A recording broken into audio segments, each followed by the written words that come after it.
Dios les bendiga, hermanos. En esta mañana les saluda su amigo y hermano Edgar Lagos para invitarles a que compartamos una clase más de escuela dominical de aquí de la iglesia del Tabernáculo Asambleas de Dios. En esta mañana quiero invitarles que inclinemos nuestros rostros y busquemos la dirección del Señor para que sea Él hablándonos, dirigiéndonos y dándonos la palabra de aliento que estamos necesitando, que tanto estamos necesitando en estos momentos. Incline sus rostros. Padre que estás en gloria, te adoramos, bendecimos tu nombre, te damos gracias, Señor, por este día, por este momento maravilloso que tú nos regalas de poder acercarnos al trono de tu gracia buscando el pronto auxilio. Padre, pedimos en esta mañana, Señor, que todos aquellos oyentes y los que nos están mirando, Señor, a través de estos medios, sean bendecidos a través de esta palabra que tú tienes para cada uno de nosotros. También te pido, Señor, que tú seas conmigo en este momento, Padre Santo, llenando el vaso, Señor, útil en tus manos, Señor, para bendición de los tuyos. Padre, me pongo en tus manos para que tú me uses, Señor, y que no sea yo hablando, sino tu Espíritu Santo poniendo palabras en mis labios, Señor. Te lo pido en el nombre del Padre, del Hijo y del Espíritu Santo. Amén y amén. Hoy vamos a estudiar una clase maravillosa titulada Nuestro Gran Dios. ¿Cuántos creen que tienen un gran Dios? En el libro de Isaías, vamos a estar ubicándonos aquí en el libro de Isaías, capítulo 40. En el libro de Isaías, capítulo 40, vamos a estar ubicándonos ahí en nuestra clase y el tema a estudiar dije que se titulaba Nuestro Gran Dios. El versículo que nos corresponde y el que centra toda la clase en esta mañana se encuentra en el capítulo 40, versículo 31 y dice: Pero los que esperan a Jehová tendrán nuevas fuerzas, levantarán alas como las águilas, correrán y no se cansarán, caminarán y no se fatigarán. Note usted, hermanos, que este capítulo 40 de Isaías está dedicado al pueblo judío, al pueblo de Israel que está en el exilio, está en la esclavitud. Pero muchas veces, hermanos, las personas escriben cartas que no quieren que se lean hasta algún momento en el futuro, no en el presente, porque quizás esas palabras van a tener entonces un mayor significado en la vida de quienes lo lean. Pues Isaías había podido hacer esto cuando escribió los capítulos 40 al 66, porque el capítulo 39, si usted se fija, ese capítulo termina con la predicción del exilio en Babilonia. Entonces los capítulos 40 al 66 significarían mucho más para Judá cuando se hallara en el exilio que quizás cuando ellos lo leyeran, ¿verdad? O al momento de que Isaías los estaba escribiendo. Porque las profecías de Isaías, hermanos, sostendrían a generaciones futuras del pueblo de Dios, no solamente a ese momento, sino a generaciones futuras del pueblo de Dios. También esas profecías presentarían la promesa de que vendría al mundo el Mesías prometido. Así que como Dios había ayudado a su pueblo recientemente a pasar por tiempos de angustia, también los iba a ayudar a pasar por sus pruebas en el futuro. Es lo que Isaías está escribiendo.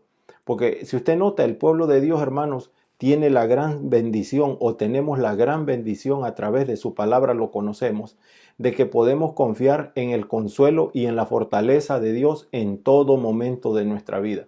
Así que no hay duda alguna en nosotros al creer que nuestro Dios nos llama a poner nuestra confianza total y definitiva y completa en su poder y en su fidelidad. Es verdad que los problemas y las tribulaciones, hermanos, nos pueden devastar y nos devastan a cada momento, pero la promesa de nuestro Dios es que Él renovará nuestras fuerzas. Cuando perdamos fuerza, Él nos va a renovar nuestras fuerzas y entonces podremos pasar por encima de cualquier obstáculo que la vida nos presente. Pero la clave, hermanos, está en aprender a esperar en el Señor. O sea, ¿qué esto significa? Que aunque no hayamos recibido lo que estamos esperando, nosotros seguiremos confiando en nuestro Dios. ¿Cuántos dicen amén? Porque en primer lugar, note usted la palabra consoladora que el Señor le da a su pueblo. Hay una palabra consoladora y duradera de parte de Dios. Dios siempre tiene palabras de consuelo y su palabra es duradera. Primero note usted que la palabra consoladora que le da Dios a su pueblo en aquel momento es una promesa de Dios a su propio pueblo. Ahora, yo quiero que note que los capítulos del 1 al 39 del libro de Isaías tratan, hermanos, de la rebelión de Judá y también de la amenaza de los asirios en aquel momento. Entonces, estos capítulos relatan los fallidos esfuerzos de los asirios por derrotar a Jerusalén, porque todo el tiempo, hermanos, los enemigos han querido derrotar al pueblo de Dios. Y eso ocurrió durante el reinado de Ezequías, que gobernó Judá durante el desarrollo de los capítulos 36 y 37 del libro de Isaías. Ahora bien, este exilio se produciría después de la derrota de Judá que obtuvieron por parte de Babilonia en el año 586 antes de Cristo, según la historia lo relata. Probablemente, hermanos, el pueblo de Dios debe de haber pasado por un momento de gran angustia mientras los babilonios saqueaban la capital, Jerusalén, y destruían el templo, lo más sagrado para ellos. Por esa razón, la primera palabra que oímos en el capítulo 40 de Isaías es consolaos. Este, hermano, es un imperativo de parte de Dios. Esa palabra es un imperativo y se repite porque señala la necesidad de consuelo después de las pérdidas y de la devastación que tuvo Judá en aquel momento. Consolaos. Pero es difícil decirle a alguien que se consuele en un momento de tanta angustia y dolor por algún problema que ha pasado. Pero note usted que el resto de la profecía de Isaías es consolador al predecir la restauración del reino y una relación con Dios. Ahora, yo pregunto, ¿cómo resumiríamos el mensaje de consuelo de Isaías 40? Hermano, porque note, el reino de Judá había sufrido a causa de las heridas del pecado que se había hecho él mismo, porque él mismo había hecho eso.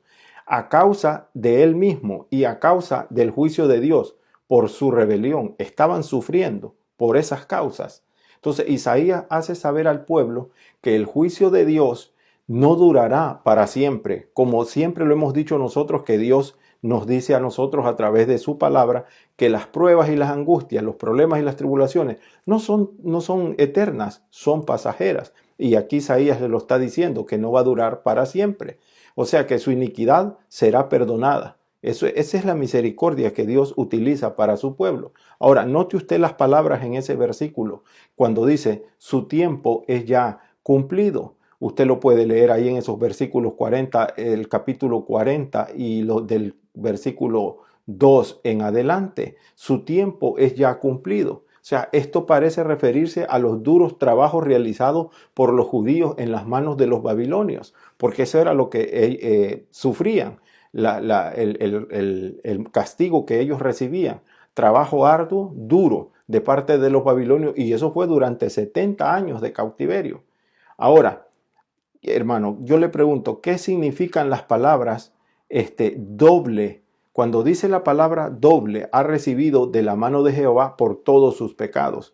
Ahí hay un significado muy interesante. Cuando usted lee esas expresiones en los capítulos del 2 en adelante, capítulo 40 de los versículos 2 en adelante, que usted lee, doble ha recibido de la mano de Jehová por todos sus pecados. Eso se refiere al pueblo de Judá, al pueblo de Israel. Esta expresión, hermano, significa que el juicio de Dios sobre Judá se ha completado, o sea, ya está completo. Su pecado ha sido perdonado. Note que cuando leemos la palabra doble, esa palabra es interesante porque si vemos los pecados, note usted, si vemos los pecados del pueblo de Judá, vamos a asumir que el castigo recibido por Judá era doble, o sea, era el doble de sus pecados, porque dice doble, es dos. Entonces sería el doble de sus pecados. Pero la palabra hebrea ahí traducida como doble, esa palabra procede de una raíz que significa doblar por en medio. O sea, como cuando usted agarra un papel y lo dobla por en medio, quedan dos partes iguales. Pero note usted, esto podría indicar que como los dos lados coinciden al doblarlos, entonces el castigo y el perdón coinciden en su totalidad y son completos, está completada la obra de Dios. También significa que Judá ha sido totalmente perdonada. Qué grande y maravilloso es nuestro Dios. La lista de sus pecados, hermanos, ha sido doblada en dos hasta eliminarlos. Así es que trabaja, hermanos, y obra la misericordia de nuestro Dios a favor de los suyos. Fíjese que los versículos 3 al 5 introducen una segunda voz en el capítulo 40. Es bueno ir observando esto. Una segunda voz, alguien que está hablando por segunda ocasión. Y esa voz que usted nota ahí ya está llamando a la preparación. O sea, es una voz que llama a la preparación. ¿A la preparación de qué? Vamos a observar. En espera de este día, el pueblo se debe de preparar. ¿De cuál día? Del día de la redención, del día en que van a ser libres de la esclavitud. Note que cuando nosotros leemos en el Nuevo Testamento, se citan estos versículos 3 y 4 como predicción del ministerio de alguien interesante llamado Juan el Bautista. Ustedes lo habrán leído. Porque Juan el Bautista fue el que vino a preparar a los israelitas para la venida de Jesús, al exhortarlos a que se arrepintieran. Eso está en el Evangelio de Mateo, capítulo 3, versículo 13. Juan preparó el camino. Entonces, así como el pueblo de los tiempos de Isaías necesitaba prepararse para la venida del Señor, también los israelitas del tiempo de Juan necesitaban preparar su corazón para el Mesías que habría de venir, para Jesús. Entonces, como en la antigüedad, hermanos, se enviaban precursores para preparar el viaje. Entonces, en el versículo 4 se ordena a qué cosa? A enderezar el camino, a nivelar los terrenos. Note usted, eso tiene una simbología. A nivelar los terrenos, rellenar los valles, reduciendo las colinas a cosas más pequeñas y allanando los lugares accidentados, dice la palabra ahí. Esto es simbólico, ¿verdad? Entonces, porque simbólicamente esto sería considerado como la orden de quitar de en medio o que pudiera obstaculizar la llegada del Señor, quitar aquello que puede obstaculizar la llegada del Señor, quitar todo lo que hay en tu corazón que estorba que Jesucristo entre y viva y permanezca dentro de tu corazón. Es lo que la palabra del Señor nos está enseñando en esta mañana. Ahora bien, ¿qué deben hacer los creyentes con el fin de prepararse para la manifestación del consuelo y la gloria de Dios? Para que note usted que la respuesta es bien clara. Para que Dios se manifieste en nuestra vida, necesitamos preparar nuestro corazón. Ese es el territorio donde va a habitar la presencia de Dios. Hay que prepararlo. A veces los creyentes podemos entrar en la adoración en nuestras iglesias o en nuestros hogares con una mente dominada por las preocupaciones, por los problemas, por las tribulaciones. O tal vez en nuestro corazón no haya hambre de Dios. Muchas veces ocurre eso. Ni hay deseo alguno de encontrarnos con la presencia de nuestro Dios. Entonces, por medio del arrepentimiento y la sumisión a su voluntad, es que como nosotros preparamos nuestro corazón para la gloria de Dios. Esa es la manera en que nosotros podemos prepararnos para recibir la presencia de nuestro Dios. Ahora, fíjese usted que el profeta les dice al pueblo de Judá, al pueblo de Israel en aquel entonces, de que la palabra que él les está dando es palabra de Dios y es palabra fiel, y esa palabra de Dios nunca fallará. Y nosotros también lo creemos, que la palabra de Dios es fiel y verdadera y que nunca falla. Versículo 6 al 8 dice, voz que decía, da voces. O sea, allí cuando lea el versículo 6 al 8 va a encontrar dos tipos de voces. Una le está diciendo a la otra voz, la voz de Dios a la voz de Isaías. Voz que decía, está hablando Isaías, da voces. Y yo respondí, Isaías responde, ¿qué tengo que decir a voces? Que toda carne es hierba y toda su gloria como flor del campo.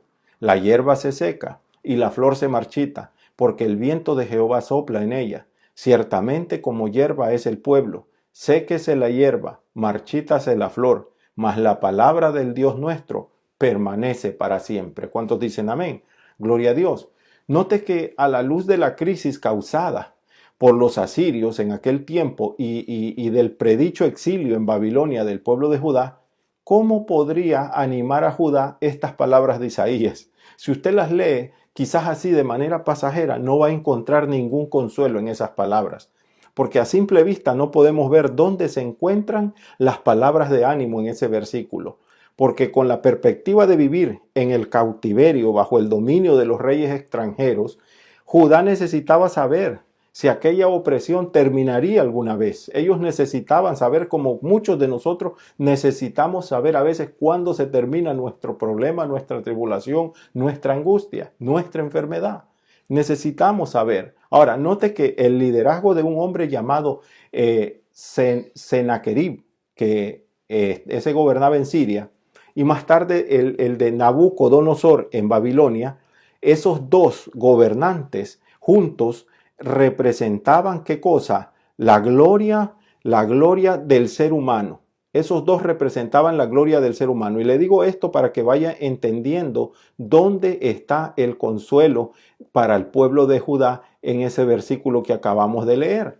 Ese Sennacherib era un rey y el de Babilonia, Nabucodonosor, representaban toda la gloria en su resplendor, en su majestad, en su poder, pero del ser humano. Sin embargo, Isaías asegura a Judá que la gloria del hombre es como la hierba que se seca y las flores que se marchitan. Ahí encontramos ya un cambio en la dirección a las palabras del profeta que vinieron de parte de Dios como consuelo para el pueblo de Judá.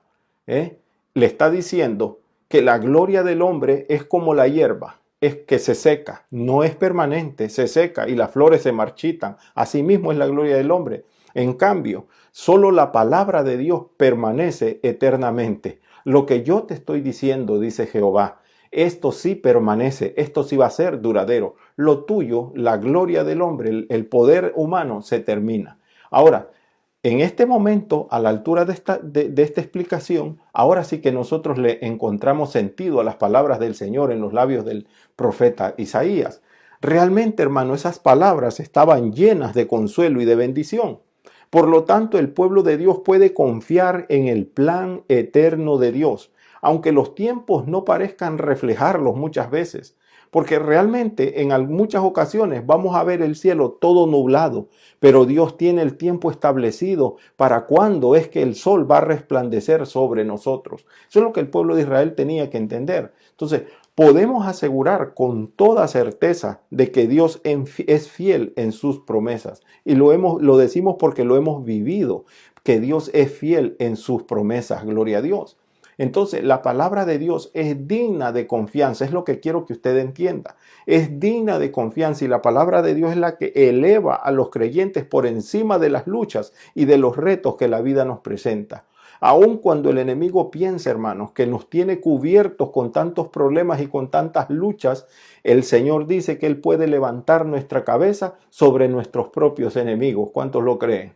Hermano, esto nos da la seguridad de que el plan de Dios se desarrollará, aunque el pueblo viva en un mundo que busca sobre todas las cosas temporales y pasajeras y está a expensas de lo eterno. No busca lo eterno, pero ahí está el Señor hablándole a su pueblo que hay algo importante que tiene que entender, que Dios sí es eterno y tiene el poder para sacarlos de cualquier angustia y de cualquier tribulación en la que ellos se encontraban. Por eso, no en balde, hermanos, el apóstol Pedro cita esta parte de Isaías para asegurarle a los creyentes de su entonces y a nosotros que la base de su relación con Dios es segura. Solo en sus brazos podemos estar seguros completamente. Solo al abrigo del poderoso, del gran yo soy, es que podemos vivir confiadamente. Nosotros tenemos un Dios grande y maravilloso. ¿Cuántos dicen amén? Y ese Dios grande, el Dios nuestro que es tan grande, también es rey, es pastor, es sabio y es omnisciente. Amado, Dios es todopoderoso y Dios es amoroso con nosotros. Lo dice el versículo 9 y 10 del capítulo 40. Mire lo que dice. Súbete sobre un monte alto, anunciadora de Sión. Levanta fuertemente tu voz, anunciadora de Jerusalén. Levántala, no temas. Di a las ciudades de Judá, ved aquí al Dios nuestro. He aquí que Jehová el Señor vendrá con poder y su brazo señoreará.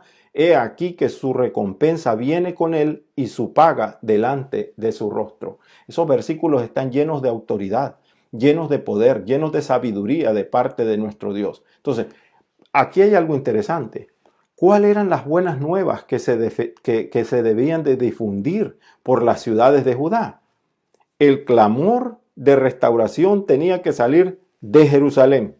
Eso lo está diciendo claramente el versículo. Entonces, sus habitantes debían proclamar un mensaje de consuelo y de esperanza. ¿Cómo se llamaba el mensaje? ¿Cuál era el título de ese mensaje? Muchas veces batallamos, luchamos por encontrar un título para un mensaje, una enseñanza que tenemos. Pero Dios le está dando el título. ¿Cómo se va a llamar ese mensaje? ¿Qué es lo que ustedes van a hablar?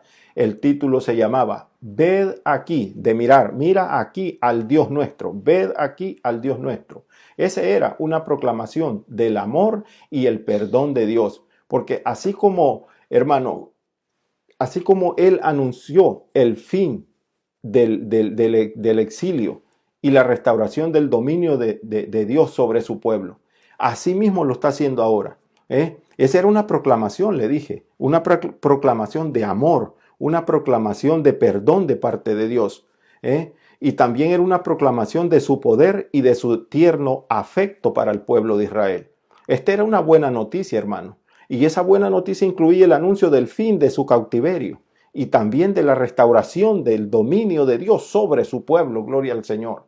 Es bonito poder entender las palabras de Dios, ¿verdad? A la luz de la ayuda del Espíritu Santo, porque ahí encontramos consuelo, encontramos paz, encontramos alivio a nuestros problemas.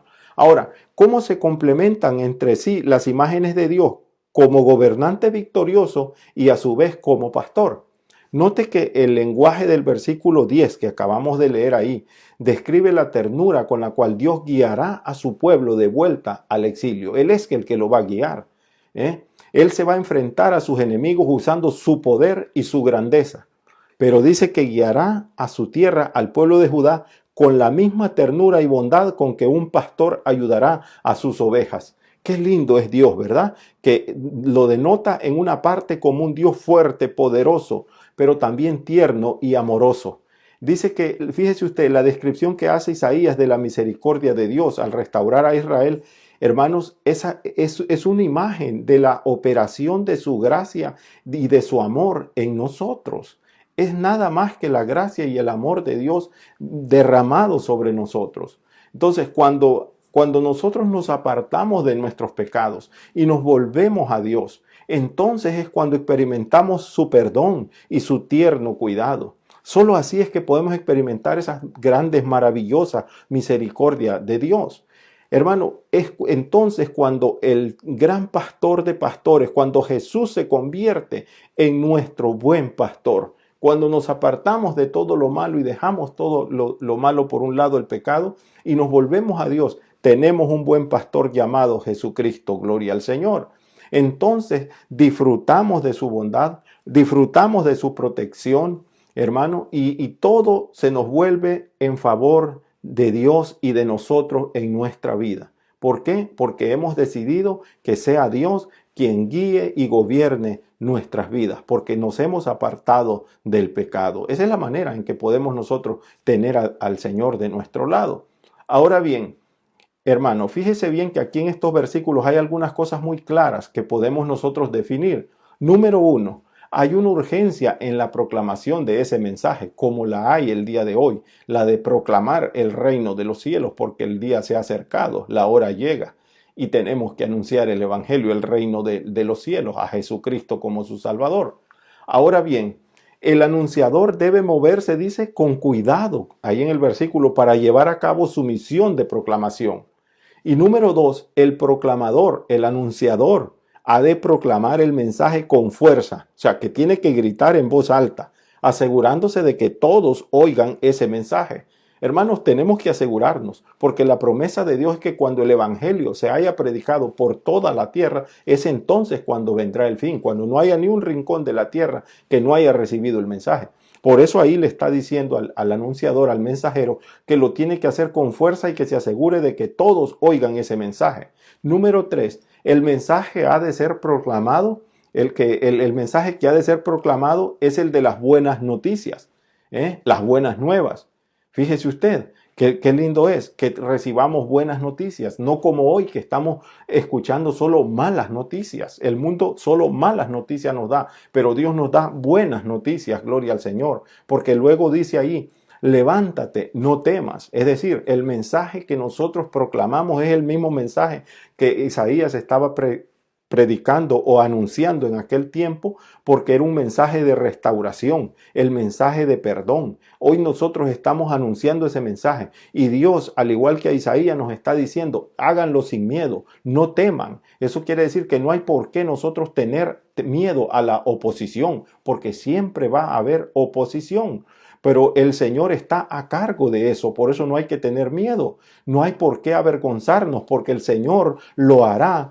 Él hará lo que ha dicho. Hermanos, no tenemos por qué avergonzarnos de anunciar lo que en la palabra de Dios está, porque si Dios lo ha dicho, Él lo va a cumplir y no quedaremos en vergüenzas. Gloria al Señor. Y sigue diciendo el versículo 9, di a las ciudades de Judá. ¿Qué es lo que le va a decir a las ciudades de Judá? Veis aquí al Dios vuestro. Hermano, este mensaje se dirige directamente a las ciudades de Judá, o sea, a los pueblos judíos exiliados todavía en Babilonia.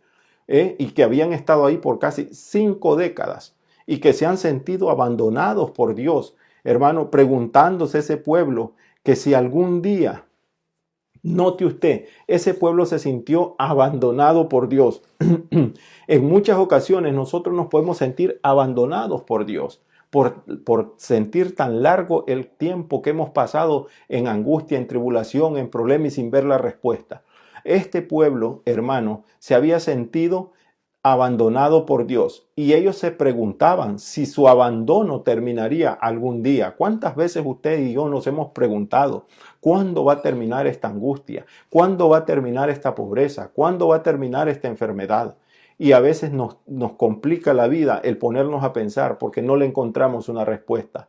Puede que estas personas, este pueblo, 5 décadas no parezcan mucho comparado con los 400 años que vivieron en la esclavitud los israelitas en el país de Egipto, si usted se acuerda la historia.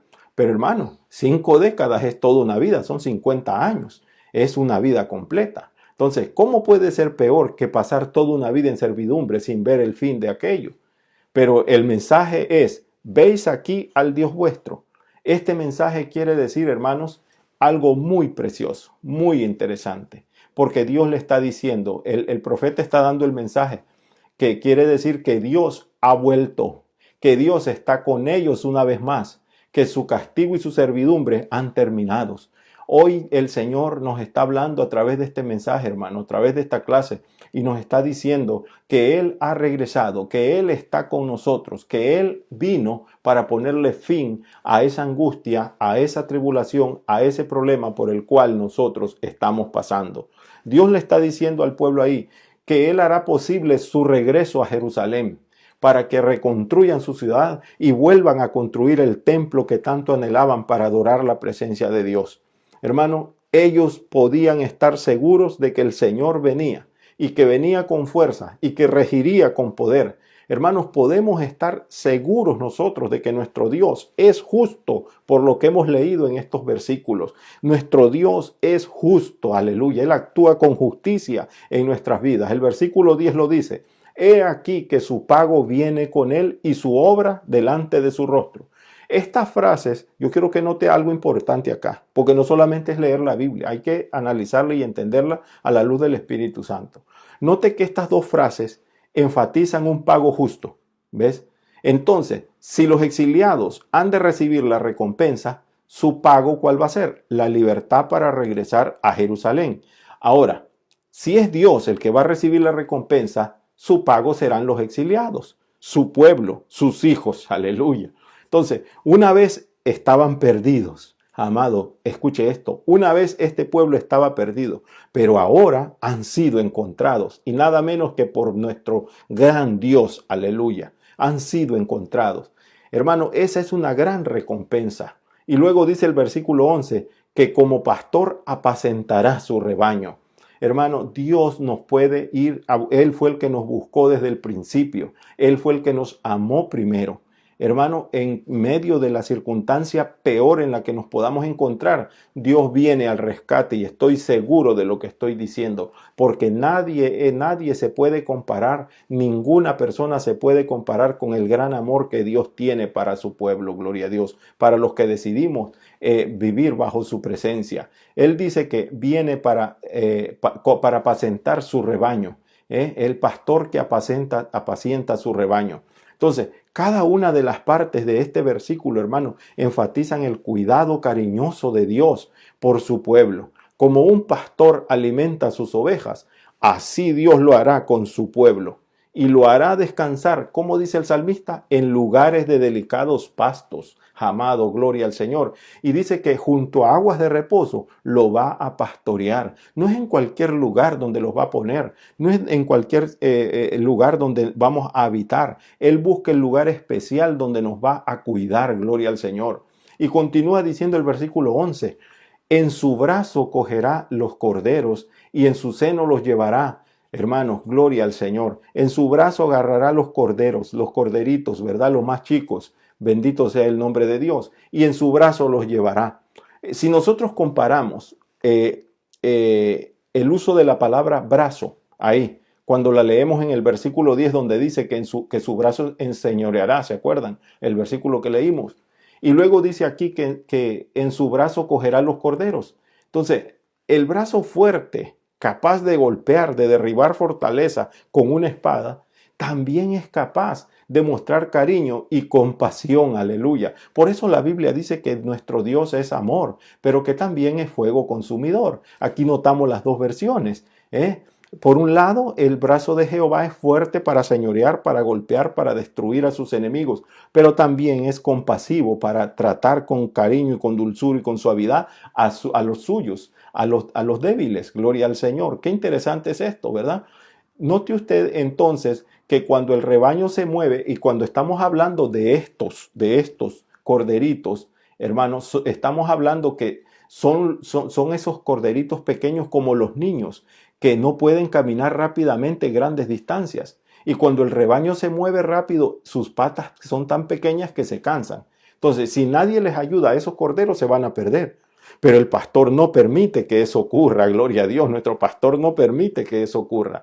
Tiene la habilidad de recoger a esos corderos y cargarlos. Y no tan solo eso, hermano. Imagínense la imagen que Dios hace con nosotros. Recoge a los corderos, los carga en su brazo fuerte, al lado de su seno. No, hermano, imagínese lo consolador que debe de ser para un cordero cansado, hermano, ser recogido y cargado en los brazos del pastor, junto a su seno, hermano, junto a su corazón, al lugar más sagrado. Ahí nos tiene el Señor a nosotros, así nos levanta el Señor. Dele gloria al Señor en esta mañana. Y observe la forma en que los cuidará. Él dice, los pastoreará suavemente, con cuidado. Así nos trata el Señor, hermano. Por lo tanto, debemos de honrarlo, debemos de adorarlo, debemos de amarlo y sobre todo debemos de obedecer a nuestro gran Dios. Aleluya. Esto no es más que la pura gracia, y la pura gracia y misericordia de nuestro Padre Celestial aplicada a sus hijos.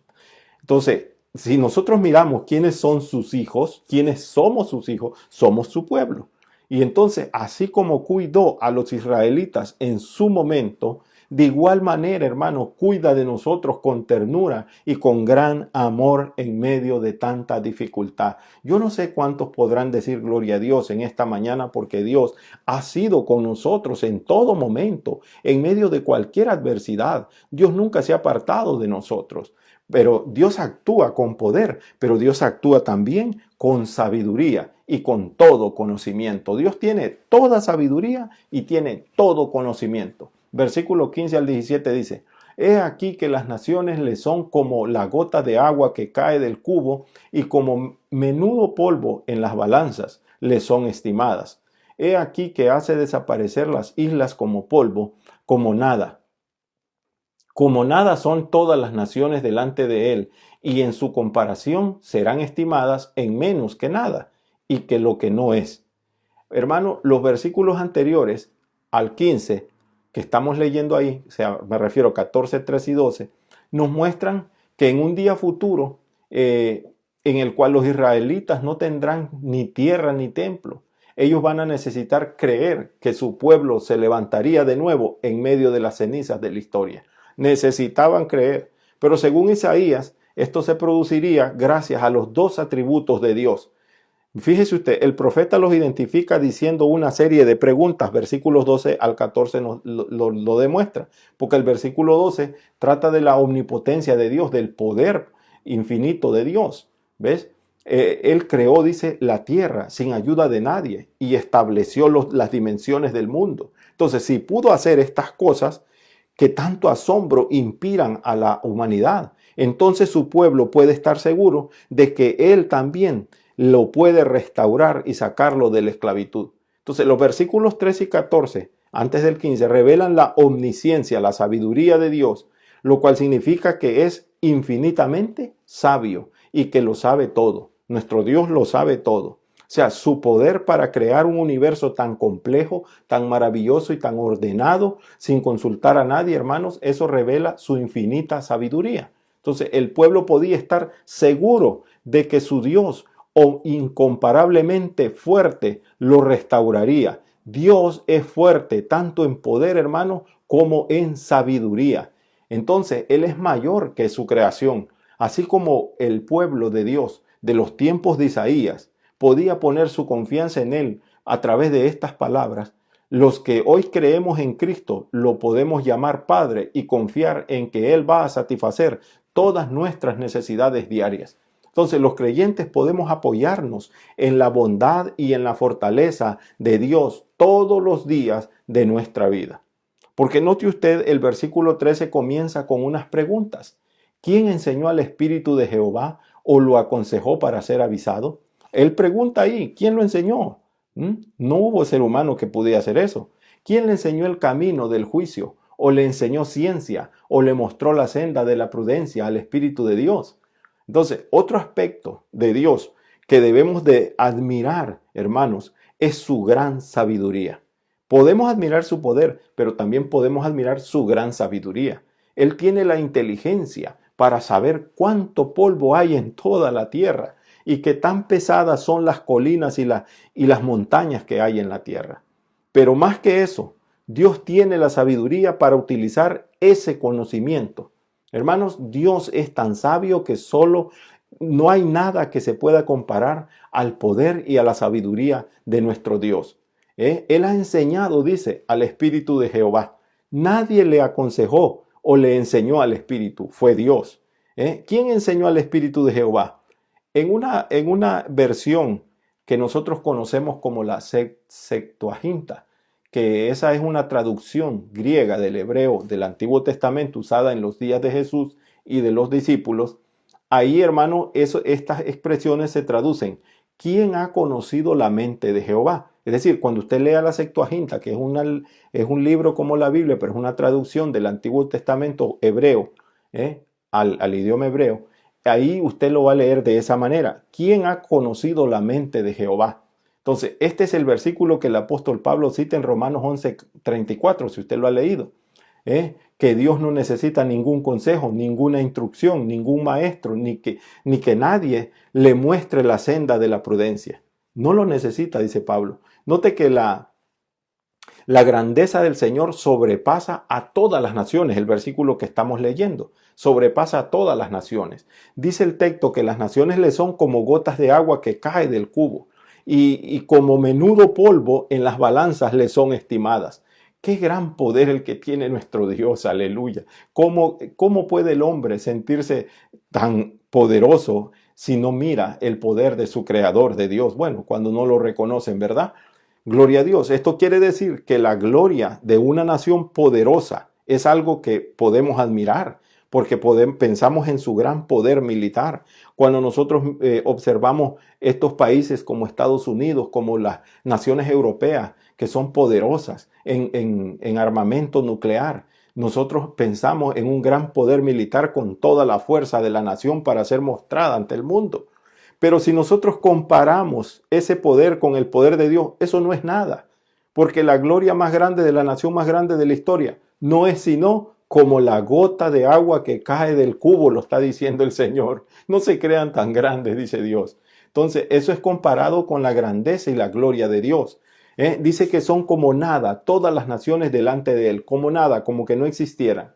Note que en este capítulo Dios declara su grandeza sobre toda la creación.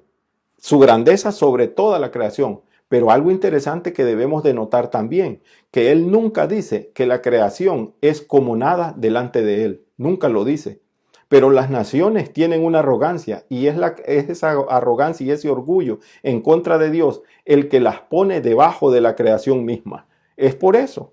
Pero Él los considera a ellos como nada delante de Él. Así que el hombre tiene que asumir que no es nada delante de Dios, porque es la realidad, hermano. Él es nuestro Dios, es nuestro creador. Él tiene todo poder.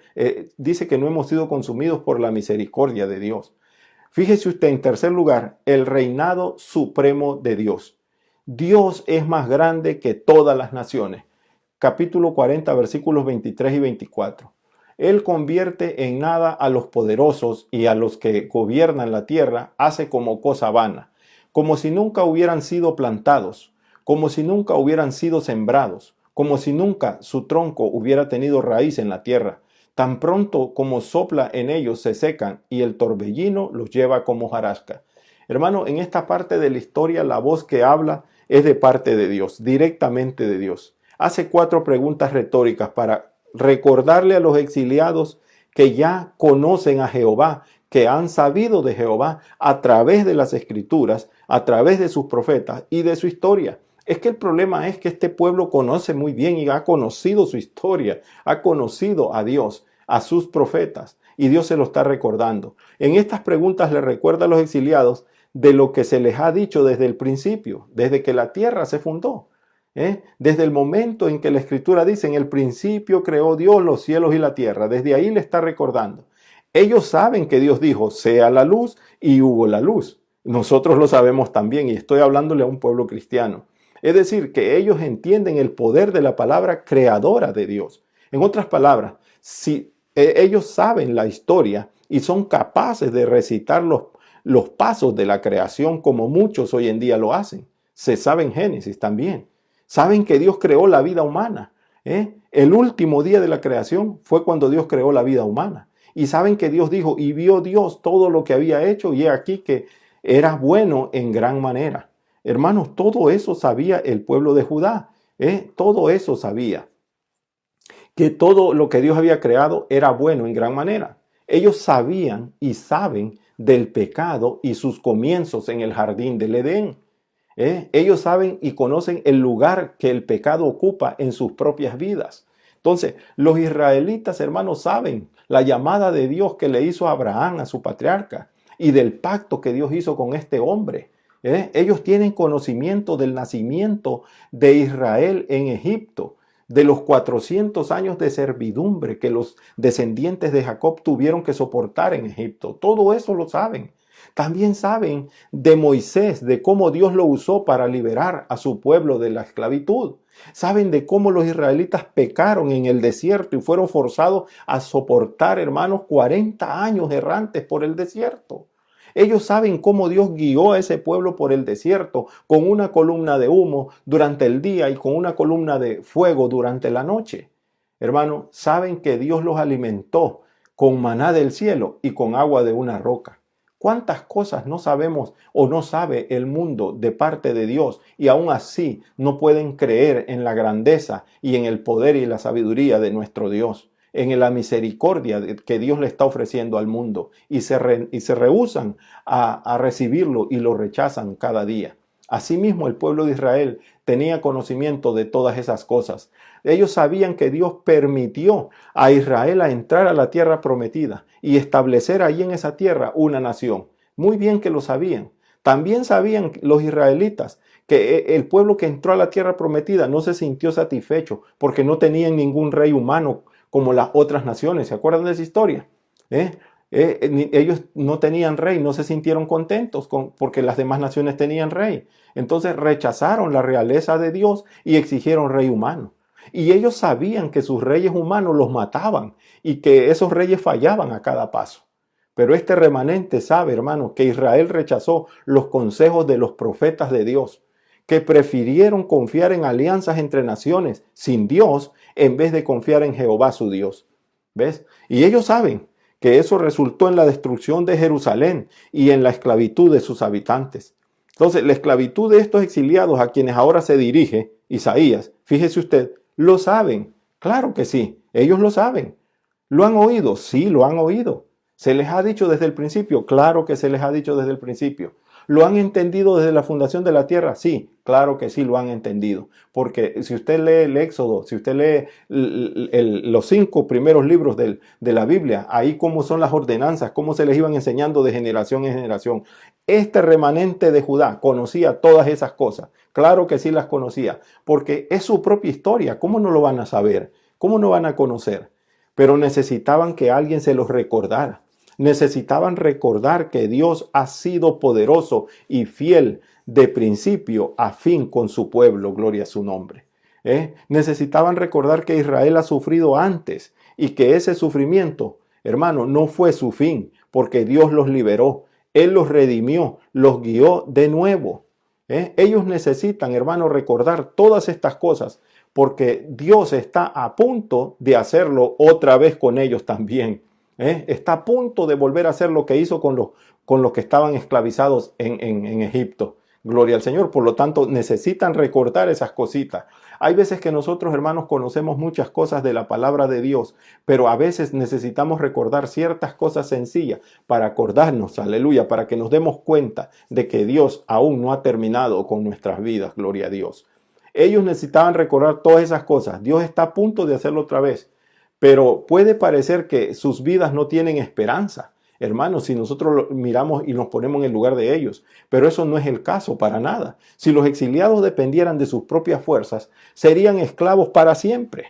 Pero no dependen de su propia fuerza, sino de la fuerza de Dios. Si nosotros dependiéramos de nuestras propias fuerzas, fuéramos esclavos del pecado y no hubiera oportunidad de alcanzar la misericordia de Dios. Pero no es con nuestra fuerza, no es con espada, no es con ejército, es con el poder de su Santo Espíritu que nosotros logramos y alcanzamos la misericordia de Dios. Es con arrepentimiento y con fidelidad, con santidad que alcanzamos la misericordia de Dios. Así estaba el pueblo de Israel. Esto los enseña tanto, hermano, al pueblo de Israel como a nosotros, que cuando estamos en las manos de Dios, cuando estamos dentro de los planes de Dios, no importa cuán fuerte se vea nuestro enemigo, Dios cumplirá con su promesa de liberación por encima aún de aquellos, hermanos, problemas que nos parecen que no tienen solución en nuestras vidas. Aleluya. Por encima de todo, nunca olvidemos que así como Dios lo ha hecho en el pasado con otras personas, Él lo puede hacer de nuevo con nosotros. Aleluya. En el presente lo puede hacer con nosotros. Lo hizo en el pasado, lo puede hacer en el presente con nosotros. Aleluya. Solo hay que recordar y creer en la fidelidad y en el poder de nuestro Dios. Es lo único que tenemos que hacer. Fíjese usted que los israelitas estaban viendo la grandeza y el poder de las naciones que los tenían cautivos. No podían pensar que Nabucodonosor iba a poder ser doblegado y no estaban confiando en su Dios. Estaban mirando el problema, no estaban mirando a Dios. Nunca veamos el problema, veamos a nuestro Dios. Por eso Él les dice que para ese poder humano no es nada para Dios. Para Él ese poder humano no es nada. Él está por encima. ¿Por qué? Porque dice que Él sopla, dice el versículo ahí que estoy leyendo. Él solamente sopla y ellos van a volar por los aires como hojarasca, aleluya, con un soplido de nuestro Dios. Hermano, ese es el poder de nuestro Dios. La clave está en mirar a nuestro Dios y no a nuestros problemas. Poner a Dios por encima de las circunstancias y no las circunstancias por encima de Dios. Alabado sea el nombre de Dios. Es así, allí está la clave, hermano. Entonces, es más, a nosotros se nos ha dado como un regalo inmerecido. A nosotros tenemos un gran privilegio ahora, porque se nos ha dado como un regalo inmerecido para nosotros, un nombre que está por encima del nombre de cualquier problema, de cualquier enfermedad, de cualquier tribulación, y ese es el nombre de Jesús, porque en el nombre de Jesús se tiene que doblar, dice, toda rodilla en todo lugar. Entonces hay que creer a nuestro Dios y con eso basta para resolver cualquier tipo de circunstancia, porque no lo vamos a resolver nosotros, es Dios quien lo va a resolver. El pueblo de Israel no fue él el que se quitó de la esclavitud, fue Dios quien lo sacó con su poder, con su brazo fuerte. Por eso, por lo tanto, Dios continúa diciendo, el versículo 40, que Dios fortalece a su pueblo. Versículo 29, 30 y 31 dice, Él da fuerzas al cansado y multiplica la fuerza al que no tiene ningunas. Los muchachos se fatigan y se cansan, los jóvenes flaquean y caen, pero los que esperan a Jehová tendrán nuevas fuerzas, levantarán alas como las águilas, correrán y no se cansarán, caminarán y no se fatigarán. Palabra bendita de Dios, ¿cuántos lo creen? Aquí está claro, hermano, Dios no se cansa. pero da fuerzas al cansado. A él no le faltan fuerzas, pero refuerza a los suyos, a los que le buscan y se sienten impotentes ante la adversidad. Dios renueva la fuerza, Dios nos da fuerza. Las escrituras hablan una y otra vez del corazón cariñoso de Dios hacia los vulnerables, hacia los protegidos. Pero Dios resiste a aquellos que se creen fuertes y autosuficientes, porque ese tipo de personas tienden a pensar, hermano, o a creer que son autosuficientes. ¿Ves? Tienden a poner su fe en sus propias fuerzas y no en la fuerza de Dios. Pero los impotentes, los que se cansan, están más dispuestos a acercarse a Dios de rodillas y buscar su presencia. Gloria a Dios. ¿Cuántos le dan gloria al Señor en esta mañana? Dios nos está instruyendo, nos está hablando. Hermanos, estas palabras que escuchamos en el versículo 29 y 30 son palabras de ánimo, palabras de fortaleza cuando nos sentimos cansados. Estas palabras están más dispuestas a reconocer que necesitamos la ayuda de Dios. O sea, están para que nosotros digamos, yo soy un necesitado de Dios. No intente hacer las cosas con su fuerza. Hay alguien que rejuvenece nuestras fuerzas, dice la palabra. Entonces, el pueblo de Israel, habiendo sufrido ellos mismos, es más probable que entiendan mejor el sufrimiento del prójimo. Y es por eso que nosotros a veces pasamos por circunstancias adversas para que Dios nos enseñe cuánto ha sufrido el que está a nuestro lado, para que tengamos también y apliquemos la misericordia con la cual nosotros también hemos sido bendecidos. Gloria al Señor. Entonces, en las escrituras Dios muestra una clara preferencia por los impotentes, por los que se cansan. Siempre está dispuesto a ayudar a estas personas y a darles fuerzas que tanto necesitan. Note usted ahí en el versículo 30 que estoy leyendo, volvemos a encontrar la palabra fatigarse. Claro, nosotros sabemos, Dios no se fatiga, lo dice el versículo 28, pero da fuerzas al que se fatiga. Y Él nos recuerda que hasta los más jóvenes, los más pequeños se fatigan. Nos sorprende esto, pensar, hermano, que los pequeños se fatiguen, porque siempre parece haber una relación inversa entre la edad y la energía, ¿verdad? Los niños pequeños siempre se están moviendo más que cualquier persona adulta. Es mucho trabajo andar detrás de un niño pequeño, ¿verdad que sí? Así es que, pero los niños pequeños, dice la Biblia ahí, también se cansan y se fatigan. Pero Dios nos recuerda que hasta hombres y mujeres en su edad más fuerte se cansan y se fatigan. El punto es que nosotros, hermanos, aún en nuestro mejor momento, dice ahí la Escritura, en nuestro mejor momento nosotros podemos cansarnos, podemos fatigarnos. Aunque la edad que tengamos, podemos fatigarnos.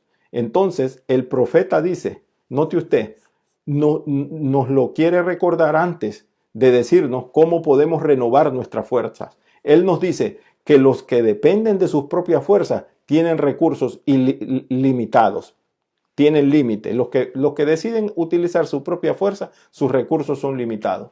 Pero los que esperan al Señor, los que mantienen su fe ante su adversidad, tienen acceso a infinitos recursos que son los mejores, que son los de Dios. En otras palabras, podríamos decir que los que esperan en Jehová encontrarán que sus fuerzas se renuevan cuando Dios se los permite cambiar algo de su debilidad por algo de la fuerza de nuestro Dios. Cambiemos nuestra debilidad por el poder de Dios. Y dice, y el versículo continúa diciendo, note usted cómo dice, levantarán alas como las águilas. Hermano, esto nos quiere decir que así como la águila es poderosa en vuelo hacia las alturas, nosotros también pasaremos por encima de cualquier dificultad o tribulación que se nos ponga en nuestro camino. Pero eso dependerá de aprender a esperar en el Señor para que Él nos tome y nos pase al otro lado del mar o al otro lado de los problemas que estemos pasando. Correrán y no se cansarán, caminarán y no se fatigarán. Ahora, yo quiero que note algo ahí. Correr y caminar son parecidos, ¿verdad que sí? Ambos nos propulsan por la tierra y ambos nos cansan. Correr nos cansa antes que caminar, pero ambos resultan en lo mismo, en cansancio. Pero aquellos que esperan en el Señor correrán y caminarán con energía que se renueva. O sea que la energía mejor es la que se va renovando y solo la energía del Señor es la que nos va renovando la nuestra. Aleluya. A medida que se va necesitando esa energía, se va renovando.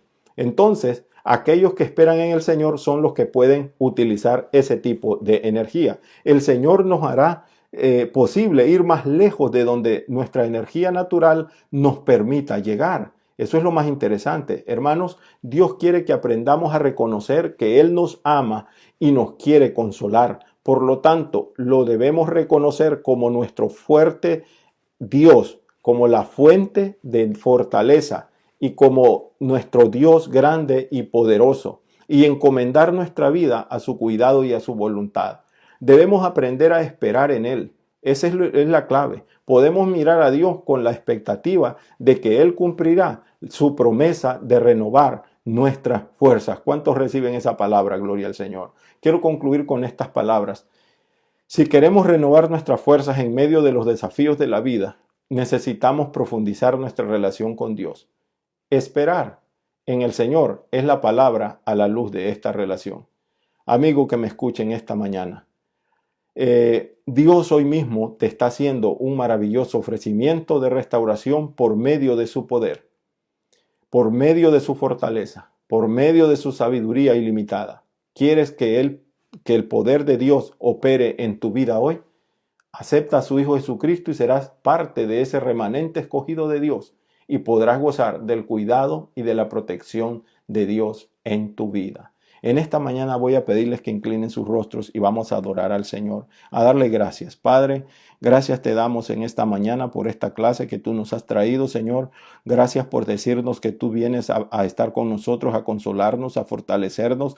Gracias por renovar nuestras fuerzas cada día cuando las nuestras se desgastan, Señor. Gracias por estar al cuidado de nosotros. Gracias por libertarnos. Gracias porque todavía tu misericordia, tu brazo está extendido, llamando a aquel que no ha recibido a su Hijo Jesucristo para que lo haga en esta mañana, Señor. Bendice a esas personas que nos están viendo, Señor, a esos que están tomando la decisión de aceptar a su Hijo Jesucristo como su único y suficiente Salvador. Bendice a aquellos, Señor, que están siendo edificados con esta palabra, a los que están recibiendo sanidades divinas a través de la palabra, a los que están creyendo más que nunca y poniendo su confianza en la promesa de Dios en esta mañana. Bendícelo, Señor, en el nombre del Padre, del Hijo y de su Espíritu Santo, Señor. Amén y amén. Que Dios me los bendiga, amados hermanos, y será hasta la próxima.